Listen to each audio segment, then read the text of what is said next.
Welcome to 365 Brothers, the podcast. Thank you for listening. I'm your host, Robin Shine, and get ready for another episode where I introduce you to another amazing, interesting, intriguing, and inspiring African-American man from the United States. They come from a variety of professions, various parts of this nation, and all of them bring their wisdom. So, chill out, relax, and listen in. Make sure you follow us at 365 Brothers. We're on Instagram again at 365 Brothers. Also, you can go to 365brothers.com/Linktree, LINKTREE, 365brothers.com/Linktree. You'll find links to all things 365 Brothers, as well as links to anything Robin Shine. Again, thank you, and let's listen in. Today, we are speaking to a gentleman who's originally from Jackson, Tennessee, currently resides in Chicago. He is a podcaster and a digital creative. He has been podcasting for over 6 years. He is a society and culture critic. Today, we have the privilege of speaking with Rodney Perry. Welcome, Rodney. Hey, I like that. I'm feeling special. Cool. I had one guy say, I need you to be my hype. You my hype girl. Yeah, you got to take you on the road. I love it. I love doing it. I love who my brothers are. So we can just go dive on in. My first question, Rodney, is a favorite song or a favorite movie, either now or all time. My favorite movie all time would be Last Dragon. Why? Last Dragon. A very old movie. I think it came out in like the early 80s. Produced by Barry Gordy. And I think it's really because of the overall message. It was very fantastical. Aspects of it were very, unreal for sure. But I think it was still grounded in realism. There's this Black person who's this extreme enthusiast and something a lot of Black people aren't enthused about to a high degree. We love Kung Fu movies and things like that, but how attracted are you to even learn how to do this in real life? It showed discipline. I think I admire the aspect of wanting to just reach a particular level, like the highest level of yourself. Also, there's people who have beef with him because he's just minding his business being the greatest fighter in Harlem. But has he really been challenged? Has he really fought anybody? Has he used these principles of Kung Fu to be able to protect people around him? Has that even been, something he had to go and face? And he got faced with all that, and being faced with all that gave him the glow. Hey, so I love that for that reason. And I think it's a timeless movie, just hell of a just nostalgic as hell, and it's really cool. That's awesome. What is a favorite quote, saying, metaphor, or book, and why? I would say the one that I got tattooed on me. I have a tattoo right here. Okay. That says, "You always control your perception." Cool thing about the tattoo is I literally ask people to read it, and they start in different words trying to read it. And I did not mean for that to be that, because ultimately what it's saying is like you control what you see and how you are seeing things and how you are perceived. Right. So that's kind of a cool little entendre. I did not mean for it to be that. For my audio listeners, he has it tattooed on the inside of his bicep. Yes. So he can just like flex. He just hold up his arm and flex and be like, you see all this muscle? Now go ahead and read. And I to be quite honest, evidently this is like a very like painful part to put it. This is my first tattoo, so I was just like, yeah, I just want to be able to see it, so I just put it right here. But the reason why I put it in a circular shape, it's actually a man who was a big proponent in my life. He actually passed away in 2019 from complications with sickle cell. His name is Orrin Christie, so it's yeah. But he said that to me one day, trying to just kind of give me a lecture about not trying to be cool. Like, you are who you want to be. Like, it doesn't matter what people think you are. You always control your perception. So if people think this of you, what is it that you're doing to contribute to that thought? When the year he passed away is the year that I got it. I was planning to get a whole nother first tattoo that was going to be about me. But once that happened, it was like, that was the first thing that came to my mind was those words that I live by from him. You always control your perception. If you dress in a particular way and people respond to you the way that you're dressing, why are you going to be mad? It's like, and so I love that level of owning, like, how did I contribute to the perception out there? I love the ownership of that. Now, aside from, just to get a little bit more into you, I know you have your digital creative business. So, how did you get into that? Like, how did you become this entrepreneur in that particular field? So I left corporate America last year in April of 2021. For a long time, I was actually working in logistics. I got my degree actually in marketing from the illustrious Clark Atlanta University in Atlanta, Georgia. And so for me, I think I was young and really was trying to find something that would stabilize me more than anything. But I've always known that I wanted to work for myself. I've known that since I was in like the 9th grade. Yeah, Oren was a good example of somebody who showed me and told me that even if you are employed by somebody else, you always need to have your own thing that you control, that you are making money from. We all should be some small or big version of an entrepreneur, which I highly believe. And I think that's something that I've always been a proponent of. And I think this idea of side hustles and things like that is what has grown from that ideal these days. But I think more than anything, for me, I always knew I wasn't going to be happy with myself unless I could create my own day-to-day, what my own life looks like. Every single place I've ever worked at, they've always treated me as if I shouldn't be there. And not in a way of like, you do a terrible job and you don't belong here, but everybody just felt like I was either too cool to be there, like too interesting to be in corporate spaces, or felt like I was just too talented to be in a space that's so simple. So in those two spaces kind of always reminded me of like, oh yeah, I need to be somewhere else. And podcasting was something that I did, honestly, for sanity. I feel like I started doing podcasting when I was still looking for work. It definitely kind of saved my just mindset because I now had a release. I now had a thing that I could consistently do to let my mind go and I love telling stories. I love talking to people about anything. I can talk ad nauseum about most things. And I applaud myself on that because I like to learn new things. And I think I surprise myself sometimes when I regurgitate things that I heard or learned however long ago. Nevertheless, what got me here was honestly realizing that we are living in a world that is changing. And I think 2020 was kind of the needle and what is the needle that broke the camel's back? What's the hay? Whatever the saying is. Straw that broke the camel's back. Yeah, the straw that broke the camel's back for me was 2020. Like me having to consider my own mortality because it felt like anybody could get this thing and not make it out. Me having to understand the mortality of people around me and possibly having to consider losing people because of this virus. But also too, just thinking about how everything is being shook up. The job I was working at was actually an essential job because it was in logistics and transportation. I was still going to work every day. Or I still had to log in to go into work every day once we started working from home. So my life didn't change. It actually got worse in a way because it was now more work to do.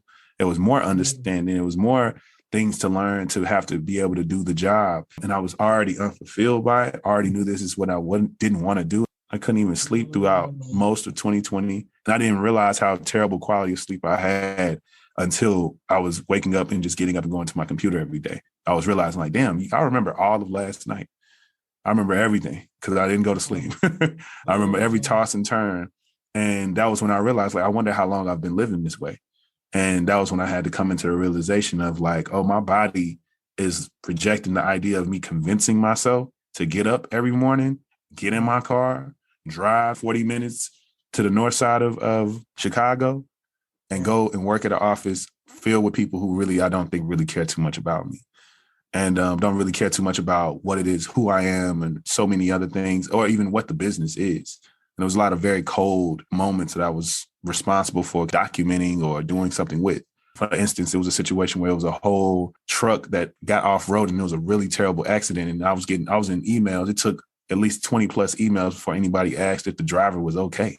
And like just the noticing that was kind of like, I don't like this. This is a real lifeless type of job. I don't care about the 40,000 pounds of product that might be lost or damaged. Who cares? Somebody might have died and nobody is trying to figure that out, you know? And then just also feeling like once I did even apply myself and request promotions and things like that, it was the feedback that I got was kind of that, oh, we basically, we didn't even know that you wanted to, as if they weren't even thinking of me to be in those roles and in those positions. But yet they still wanted me to show up in the most high efficient way and not slack on what I'll do because I'm so important to the team. So I was one of the most tenured people on the team at that time. And it was people who were getting promotions over me that I trained. So it was like I was getting sign after sign after sign that this is something I need to reconsider. And I made an exit strategy. I turned in a lot of favors to my friends and people that I knew to kind of help me with the structure of my business, and prepared to leave and set a date to leave and stuck to that date, and actually left earlier than that date. And here I am about a year and a few months into entrepreneurship. And it's been a hell of a journey, having to adjust my finances, having to adjust my budgeting, my own personal budget, having to understand that I have to, work even harder and work even longer to understand and to show up for myself and show up for my business differently. Yeah, it's been a hell of a challenge, but I think it makes sense because I know that when everything is good and up, it's because of me. When everything is down and low, it's because of me too. And so it really feels like a dual challenge of improving myself and improving my business all at once. And it doesn't really scare me because I think that's the type of person I am already. Oh, we already hear the theme. From your movie to the quote to this, you're about personal growth and improvement, and more importantly, at its core, personal responsibility. So yeah, that theme is clear early on. Yeah, I think a lot of people put on me and assume about me when they see like king everywhere and crowns and all of my kind of logos and iconography of my overall branding. I think people assume that it's either an arrogant thing or a very hotep, Afrocentric thing that I'm trying to kind of brand myself as. And it's really not even that. I think it's genuinely a pen name or a mindset that was kind of bestowed and kind of put on me to a certain degree, because I feel like that's how the world has kind of treated me. A lot of people have allowed me to lead them. A lot of people have given me responsibility over decisions for them. And I think that that's not by accident. I think it's because of who I am. I think therapy and very, very good conversations with close friends of mine are the reasons of what made me lean into that even more. To know that it's like, yeah, you just are a person who can be a visionary, a person who can see things out, a person who can make decisions thoughtfully for yourself and other people possibly. And that's okay. That's okay to be that type of person. So yeah, step into it and lean into your kingness, if that is what you will call yourself. So hence the name. Yes. And the name of his podcast is the Simply King podcast. And his company is Life is King. Yeah. And you can find it at lifeisking.com. And of course, there will be a link in the show notes. So don't worry if you find them. All right. Thank you for that. Thank you. So, of your accomplishments, which one is the one that you're most proud of? My business, to a degree, but I think my podcast has more. I don't know. I feel like I have a more intimate connection with my podcast. I think it's because of what I've been doing for quite some time. I think doing my business full time, like I feel like I was only doing it in parts and half time and very, singular projects. But now that I've been doing it consistently, I think I'm still learning how to raise the baby, I guess. While my podcast is going on almost 7 years, I feel very, very close to it and feel very like I'm in a groove. I think I put it out, I market it the way I do. I bring other people in that I believe will be great for my listeners and vice versa. Me being a person will be great for their audience as well. So I feel like I'm definitely personally proud of that. The thing that I would say that other people are proud about, I think is a newer thing. In April of this year, I actually was asked to host and be the interviewer for an interview series that was published by Ebony magazine called the Legacy Leaders series, where I interviewed the vice president of diversity and inclusion at NASCAR, the owner of Revolution Racing, who's a Black man, which is basically a NASCAR circuit company. He's also the founder of USA Track and Field, which is kind of like an experience where, in a space where people can do those particular activities. And then in addition to that, I interviewed the Coopers, who are also a part of that series, which is Omar Cooper, who is the parent of Sharif and Taya Cooper, who are both professional athletes within the WNBA and the NBA. And he actually owns a sports agency. So it was kind of interviewing them all at once. Definitely when I published that was probably the one time I think I published it and I didn't have to push too hard. I didn't have to be like, hey, come look at me, come look at this, Yeah. Like with so many other things, when you are marketing yourself, it'll be a thing. I think I immediately got a very, very great feedback. And folks were just like, oh my God, you deserve this. You're perfect for this. You did so good. I learned so much. And it was a lot. Like it was people who I feel like never have said something to me about my podcast or said something to me about anything, really. Just giving me all types of praises and things like that. But I get it. That's kind of how it is, People might not know what's really going on and how high you have been able to get to behind the scenes, or the people you've been able to reach behind the scenes until you do. And what was the name of that series again? It's the Legacy Leaders series on Ebony Magazine. I'll go ahead and put a link to that as well, because I know there are going to be people who will listen and hear that and be like, oh, so excellent. What accomplishments are there without our health? Last season, I interviewed Dr. Gregory Hall, and this brother has done extensive research on the nutritional needs of African Americans. He created Sequence vitamins. They are specifically designed to address the deficiencies that lead to some of the preventable diseases that affect us in the Black community more than others, things like diabetes and high blood pressure and heart disease. So I've got a link in the show notes. Please check out his vitamins. I've been taking them for 3 months. I bought them the day I interviewed him because I was so impressed, and I am loving how I feel. So again, I want to recommend you check out Sequence vitamins. And because I love them so much, and because he is one of our 365 brothers, you get a discount. So check it out. Just click the link you'll find in the show notes. What's a significant person, moment, or event that either changed the trajectory of your life or had a significant impact on you? I would definitely give credit to my mom, for sure.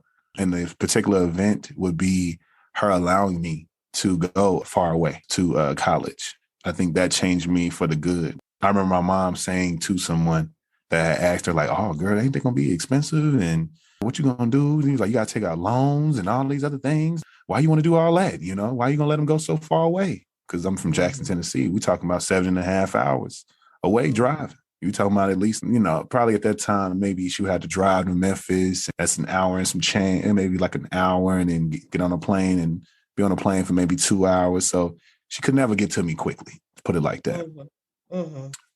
And that was what the fear that all her people, her age, and other parents were projecting onto her, because it wasn't that many people who were going that far away, at least within my class and out of my classmates. And she said to them, she was like, if I'm going to go broke doing anything, it's investing in my children.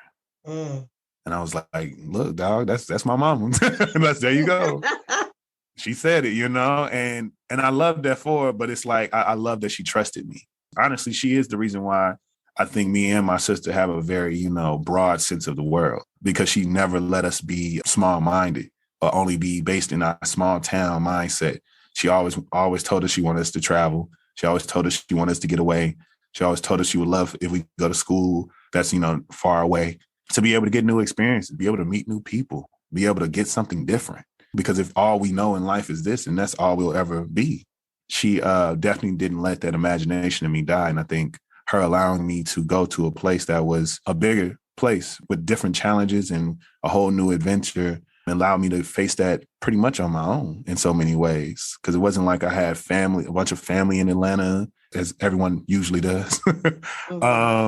It was genuinely me going down there and having the challenge of going through our school too. And she trusted me in it, and she supported me the whole way.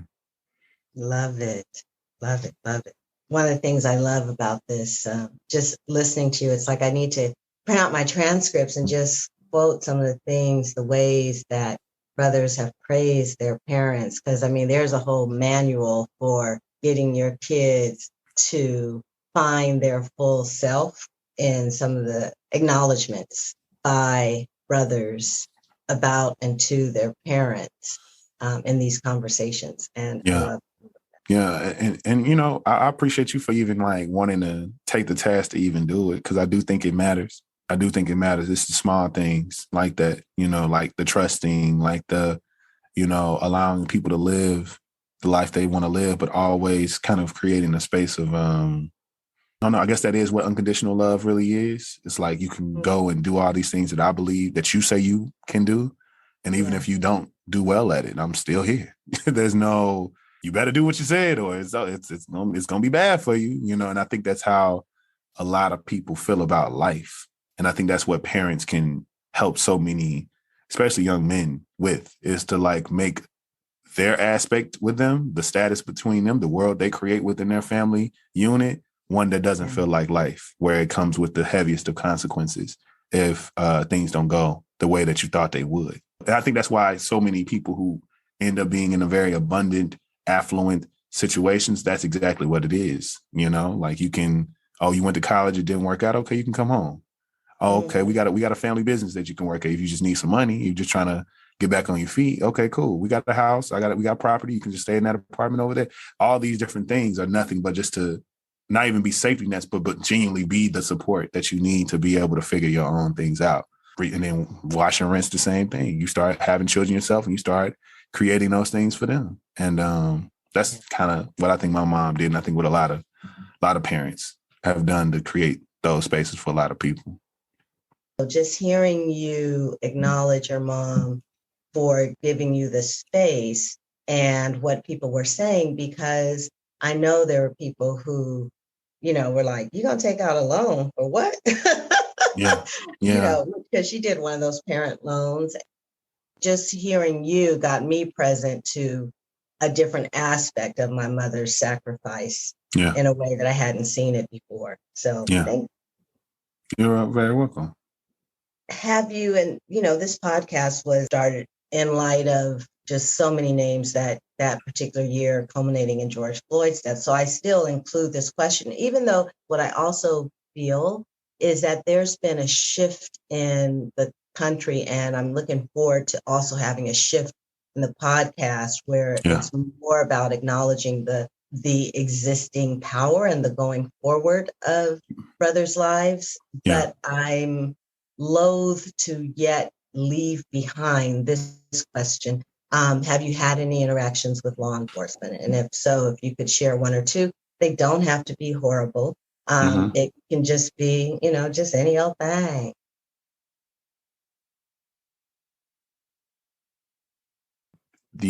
Out of these, I don't want to jinx myself. Where's the wood at? Ooh.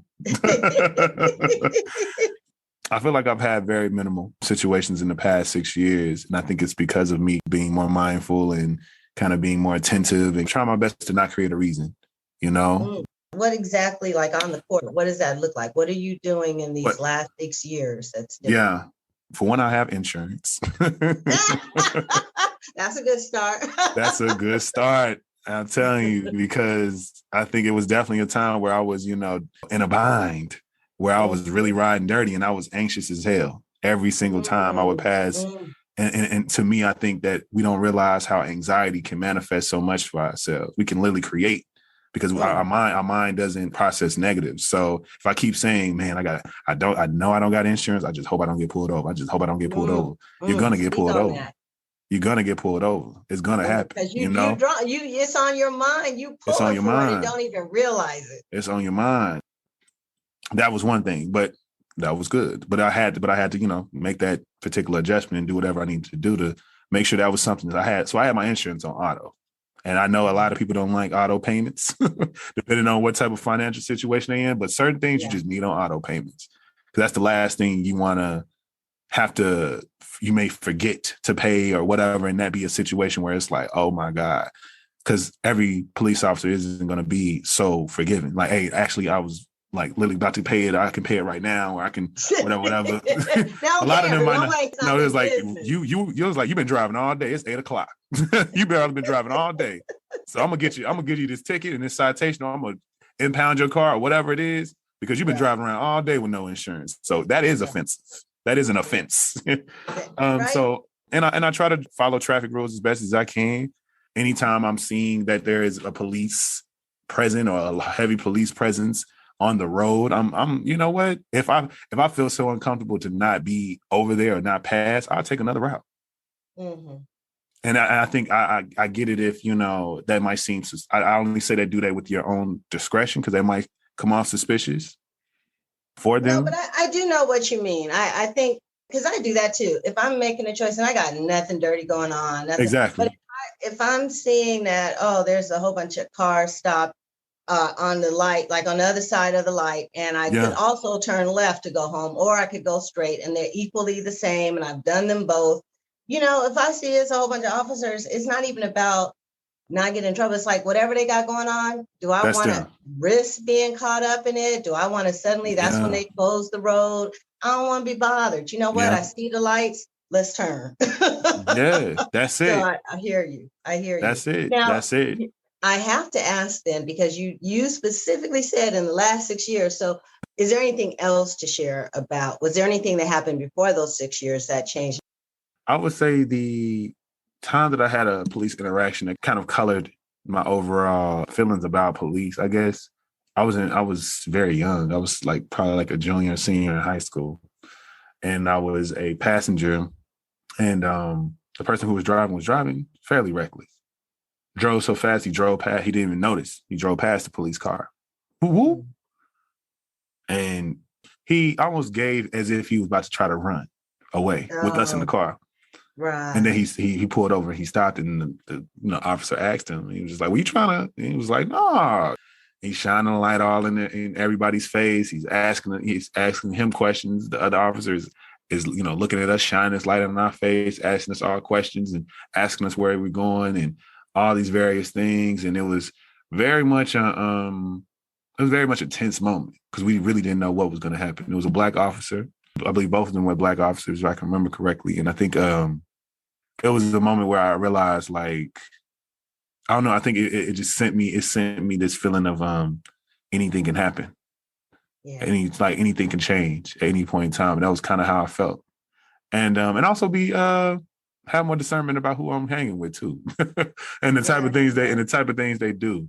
Because it was just like, bro, why? For what?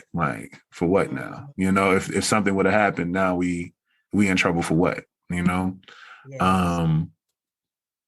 And in all honesty, I think it was that occurring, and then going to college not too long after that, and being in Atlanta, Georgia, occurred. I feel like I was in college as this overall movement and bubbling of this new movement around Black Lives Matter, and all these different things started to occur.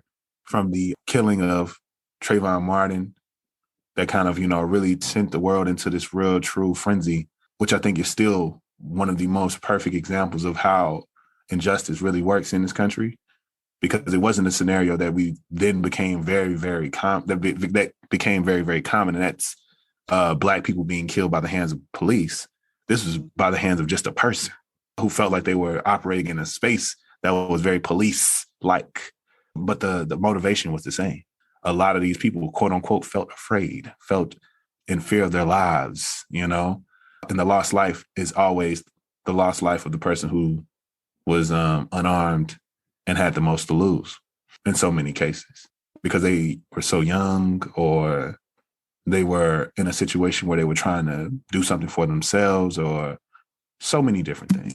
You're at work, you're at work. That's a big difference. I think it's truly a blessing to say I'm in the fortunate situation and I have had too many scenarios with the police since the uprising of these things. But I also think it's truly the universe trying to keep me in the best space. I couldn't help but continue to hear that quote, in terms of, in the context of this question about you being so responsible for the perception. And the biggest thing that I had to continuously tell my personal friends and family members when the events of 2020 started to happen, because mind you, this was happening amidst of COVID as well. So it was so much happening all at once. I had to let them know, this is a cultural reset. And the one thing that I feel like every few years we need that it feels like the world kind of comes down hard on us like this. Like the powers that be come down hard on us like this. Because we have had too many moments where we have too much of a good time. Where we're brunching. We're finding a new way every time there's something weird or controversial that happens online, on Twitter or whatever. We finding ways to make a joke out of it and not even feel offended. Just now we joking on the situation. Now we are forever making lemonade to take to our picnics of our own traumas and tragedies. You know what I'm saying? So yeah, we need something that's going to make them not be able to make some more lemonade. We need something that's going to shut them up. We're going to need something to kind of kill the joy. Because imagine if year to year we're left alone, if Black people, the idea of Blackness is left alone to thrive and to grow the way it is, what will we do? We're going to keep having the first Black person to do this, the first Black person to do this, the first Black company to finally pass this. There's more Black people in this industry than ever before. There's more Black women graduating. I know. They can't stand it. They can't stand it. It's going to keep happening. So how do you control society? How do you control people? How do you manage and like re-engineer how people think about themselves in the future that they're preparing and being motivated to create as you make them feel like they don't have one? And I think that's all that is. It's like if we consistently keep seeing a very injustice happen and happen only to us, that's the only way that's the only one we ever see highly visible. They might give 3 to 4 weeks of TV airtime, which we know is a valuable piece of airtime, to tell us and tell the world that this is what's going on and this is what these people are. They don't even get the true sense of justice because how human do we really see them to be? It's because so many people are saying, I don't know if I want to have children. I don't know if I want to live in America. I don't even know if I want to do this. I don't know if I want to do that. I don't know if I want to do this. And it's like, I get it. But you hear how you're saying that you're allowing for this moment to direct everything else about your life. And that's exactly what they want. They want Black people to stop living. They want Black people to stop thinking that we really should exist to the fullest of our ability. Like, oh, maybe I shouldn't even try to do this. Maybe I shouldn't even go back to school. Maybe I shouldn't even pivot. Maybe I need to stick with this safe, stable job because in this economy or in this situation or in this world, I need to do the safe thing. I need to always do the safe thing because I'm Black. I need to always make sure I'm protecting this because I'm Black. I don't need to take too many risks because I'm Black. I need to think about everybody else because I'm Black. And not think about ourselves, not be community centered first. And I think that's really what that scenario was blown to be. Not saying that it didn't deserve the attention, not saying there wasn't an injustice that was so vile that it truly shook the world. But I think it was a situation where we have to ask ourselves, why this particular situation is one that they want to make sure we know, make sure that we see. And I recall, everything you're saying, I love that you're pointing out the other side of the attention that it gets, like the impact of it. And one of the things that I finished the last season with was the idea of whose country is this? Because what I notice is that we don't own, in my opinion, my humble opinion, we don't ever get to that place where this is our country. This is our country. This is our country.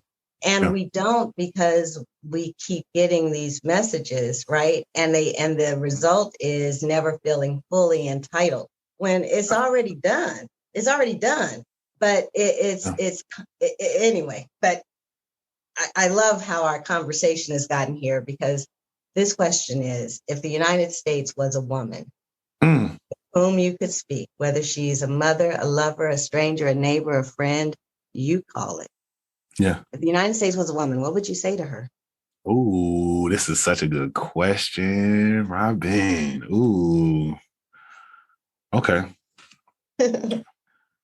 What I would say, I honestly would hope it's a podcast. I'm going to say it like that. I'm in my element. What I would say to start the overall conversation is I would say, you made a mistake. You made a really, really great mistake. But redemption, the way redemption really works is to acknowledge and be accountable to your mistakes. We all don't know what life is, why life is, what it's supposed to be. But you can say that. You can stand in that. And that's the most humbling, most human thing that you can ever do and be. There's solutions everywhere around the world that we could possibly emulate. Everyone emulates us already. They emulate you already. They want to be just like you in so many ways, but also don't want to be like you in so many ways. You set the standard on how to be and how not to be all at the same time. So that's okay, because you didn't know what you were doing. You were just existing, believing that you needed to go and take and get and find a way to preserve things to push you up to this high, high horse when you didn't have to. You could have been a lot softer. You didn't have to get into too many fights. You didn't have to fight that many people. You didn't have to create that many enemies.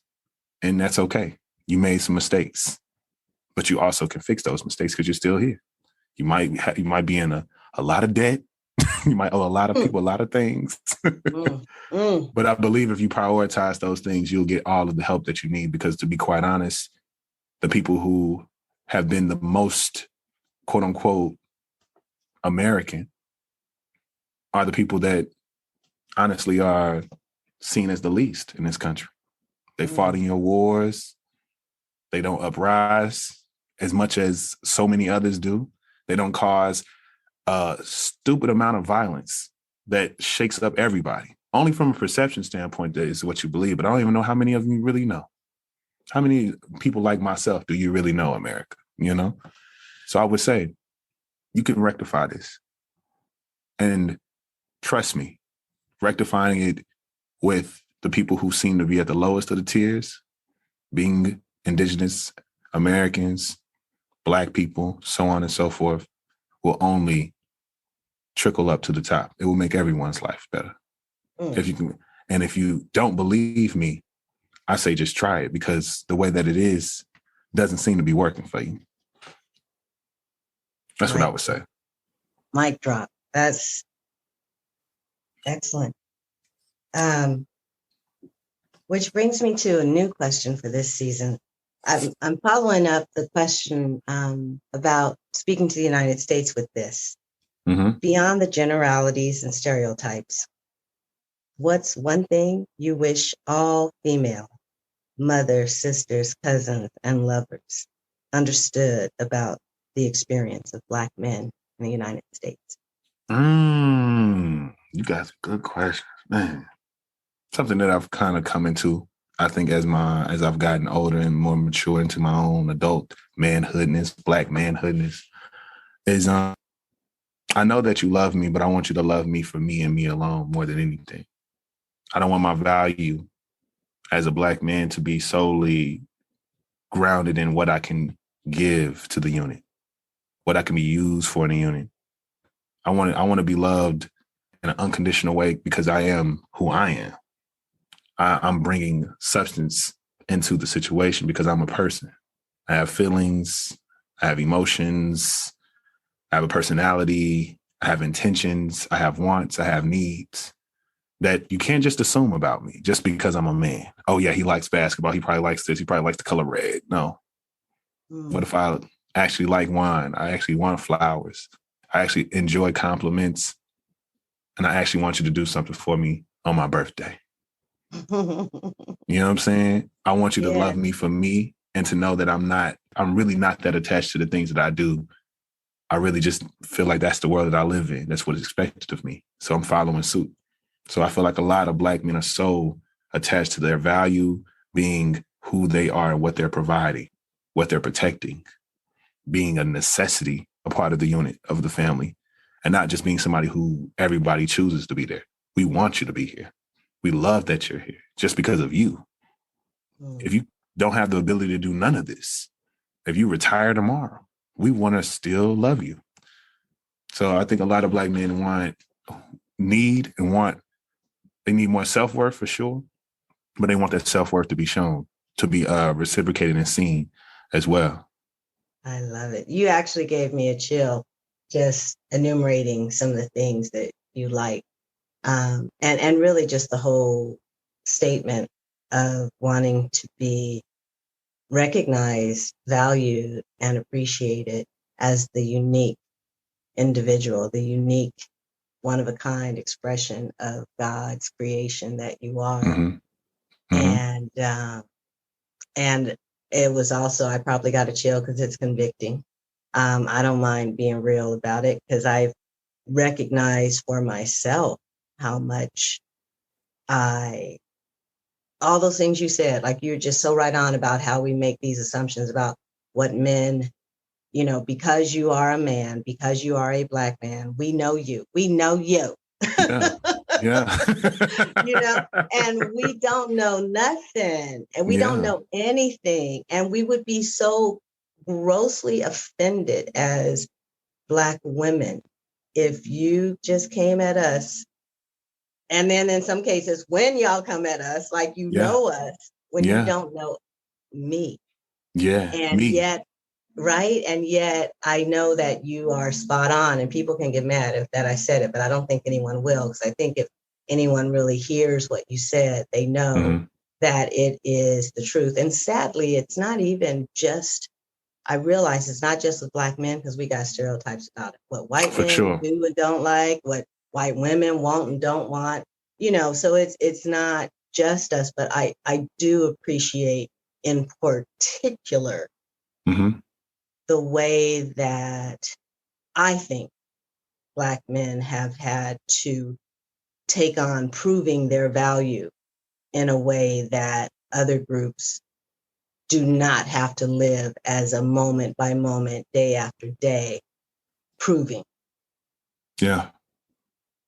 Yeah. I appreciate that so much. And I think it's something that I came into, and every time I feel like I say it, I think it resonates with people, especially Black men, because they don't realize how much it's a choice to opt into patriarchy and to opt into, and patriarchy is a dead end for Black men, especially. It's a dead end for all men, but I think that's what you were getting at. I think it's a dead end for everybody to believe and assume. And I think it was shout out to Ilya Davis and Dr. Christopher Bass, two professors that I had at Clark Atlanta University, two Black men who helped me shape particular language to understand how the world has viewed Black women specifically. It was in a room full of at least 80 young Black men who were all freshmen. They asked us, how would you define a man? People raised their hands and said, a protector, a provider, a man who does this. Somebody gave another random philosophical reason. And then they said, well, how would you define women? People raised their hands and said all these other things, these nurturers and so on and so on and so forth.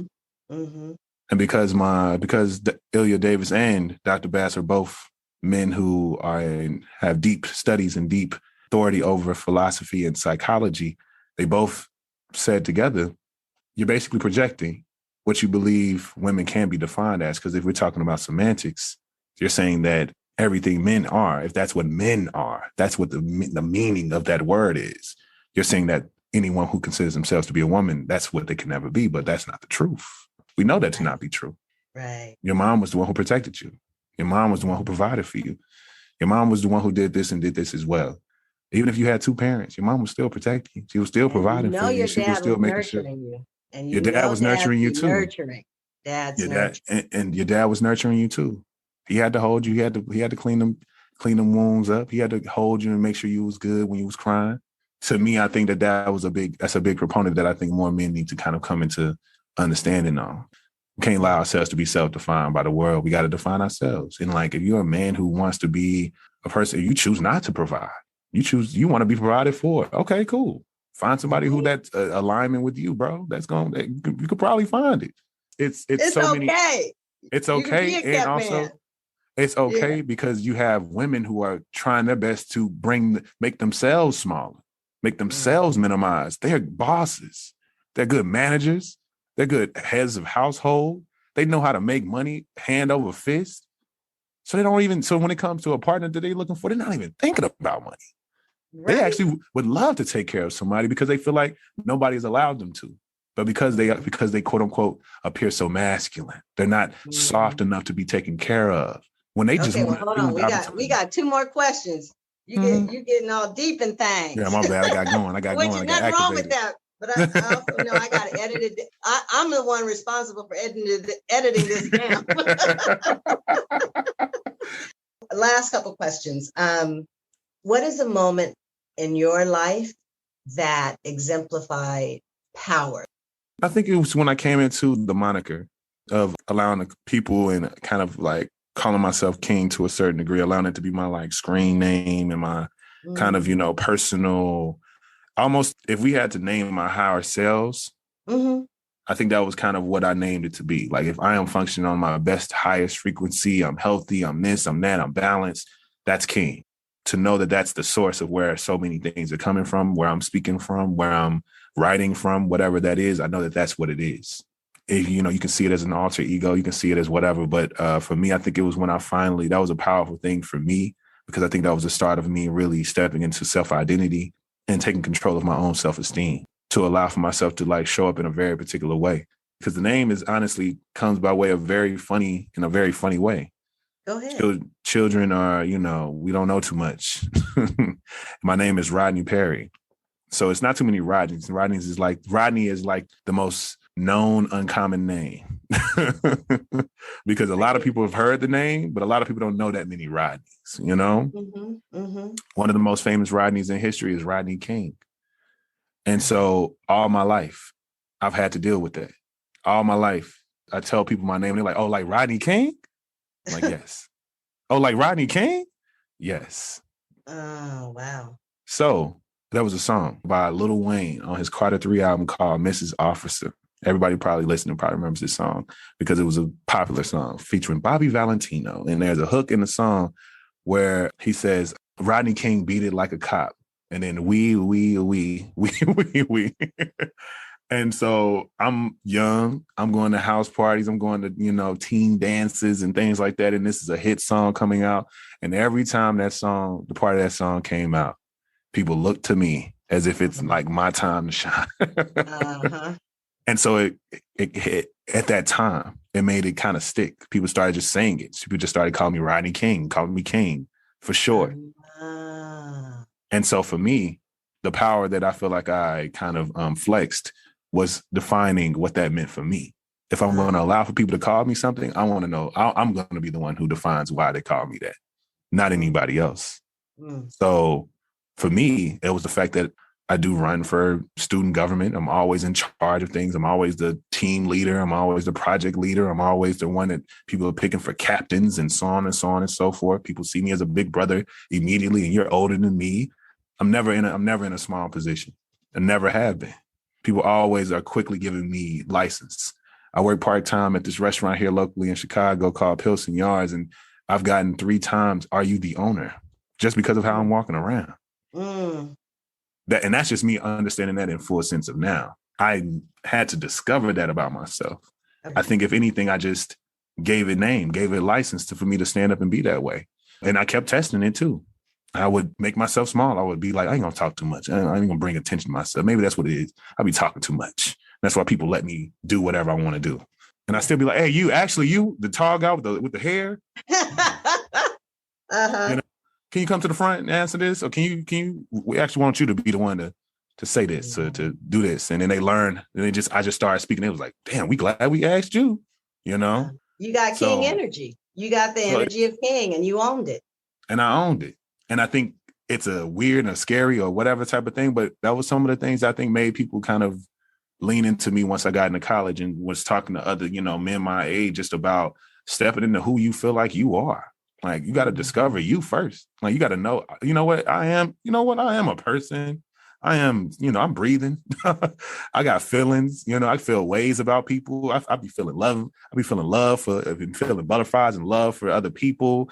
And I'm hungry. I'm this, I'm that. What do I want to do with myself? What do I want to do in life? What motivates me? What makes me happy? All these different things. And so I feel like I just came into understanding of myself, or the start of understanding myself, at an early age. And I think it helped me so much in life because it made me in various ways. So I don't really consider what people are going to think about me when I come into a room, because I know that I'm crafting how you already think of me by the way that I'm coming into the room. I don't got to think about like, oh, I thought you were standoffish and this, that, and that. I was like, I didn't do anything to make you think that. That's a projection. Because I know I came in here speaking to you. I know I smiled at you. I know I complimented you. I know I said everything I wanted to say because that was how I felt. I do like those earrings. I do like that dress. That is a nice haircut. You handsome, bro. And the folks being like, oh, you're so comfortable just expressing yourself. And it's like, yeah, because what should I be afraid of? Why should I not be me? You know? I think that was the most powerful thing I probably could have ever done was witness everybody kind of, witness this a reoccurring thing in my life and finding a way for it not to be connected to some pain.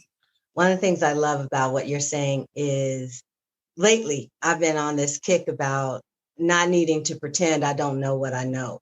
Yeah. You know, the norm is to pretend I don't see it and I don't just mean me. I mean, like as a society, we love to pretend we don't see stuff.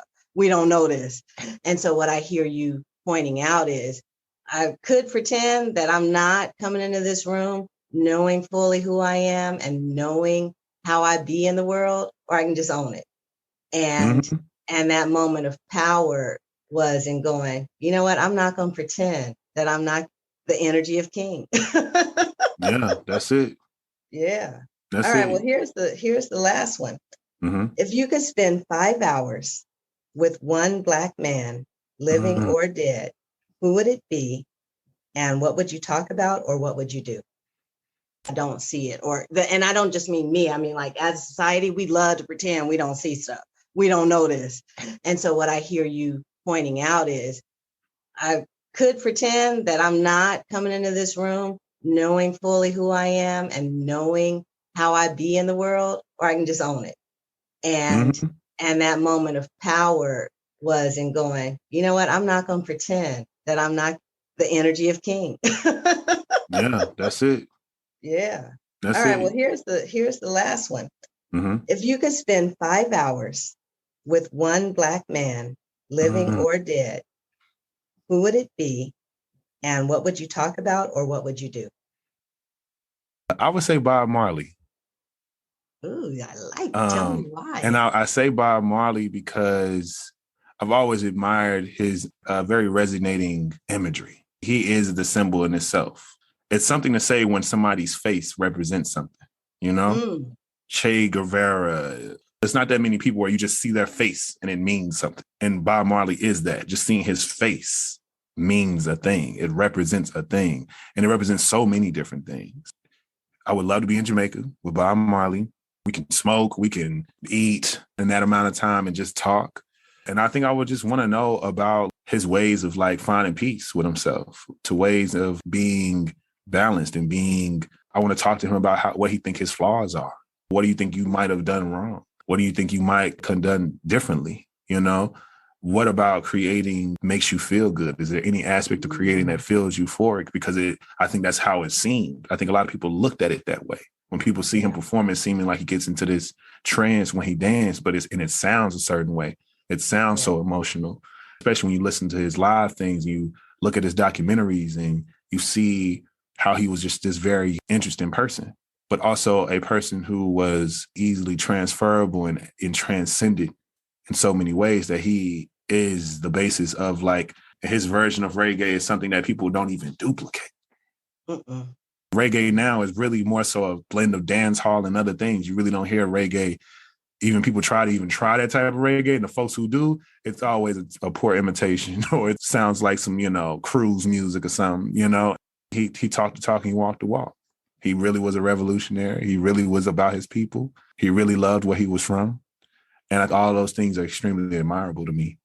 And I kind of just want to get to know him, because I think some of his principles feel very, very, very good as just a human being. You're rich in spirit. You're not just rich in wealth. So yeah, I think that's who I would talk to, because it ain't that many people I think I would care to talk to like that. I think I would have questions for a lot of people, but 5 hours, like, I don't know. Some people might be a little weird, who knows? No, I get that. And thank you for pointing out that difference about 5 hours, because you're right. As you were saying, it's like, yeah, who couldn't kick it for 5 hours about Marley and be still wanting more, Yeah. I can't imagine myself wanting 5 hours with everybody. They may not want to kick it or do the same things I want to do, Like I would love the idea of kicking it with Obama and smoking a joint in Martha's Vineyard, but he might not do that with me.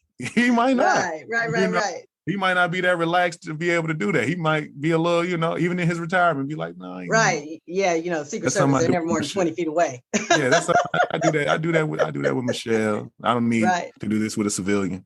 I do that with Michelle at home, in our quarters, Oh man, you making me look forward to heaven. Like, oh my God, I got a long list of people. Look, I need some time with you. I need some time with you. Yeah. So thank you so much for your generosity, your wisdom. Is just such a privilege to have conversations with brothers, with Black men, and then what you brought to it as you, an individual, just your unique perspective and the things you shared. And I really resonate with the theme of personal accountability that runs throughout what you shared. And anyway, just it like I'd almost forgotten that I always finish interviews like all excited and I can't wait to go ahead. Oh my God, I can't wait to listen to this. Oh, I gotta go look at this.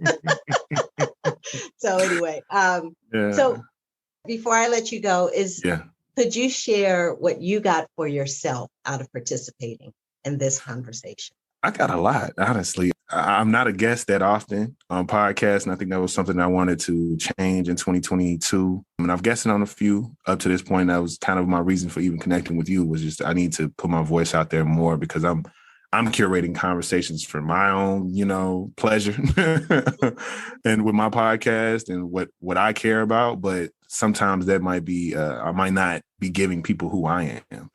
It's helping me understand that I do have a story to tell. I do have perspective that's worthy of pontificating and proclaiming as loud as I can, and I think that's what I got from this, because I don't be knowing what I'm gonna be saying sometimes. I don't know what's gonna come out of my mouth sometimes. Some things are premeditated, some things I'm saying it for the first time out loud. So I gotta process, like, damn, that's how you feel? Okay. I like that. Right. I've been there. Yeah, I got you. And I think that's what I got more than anything in this exchange, was that, I got a true picture and a clip of, this is what you feel. This is what it is. This is how you, in this scenario, this is how you would answer this. It's pretty interesting, because you asked a lot of very good hypotheticals, because that America, if America was a woman one, woo, that's a good one. That's a good one. I'm about to go tell somebody about that now. I'm about to be like, how would you?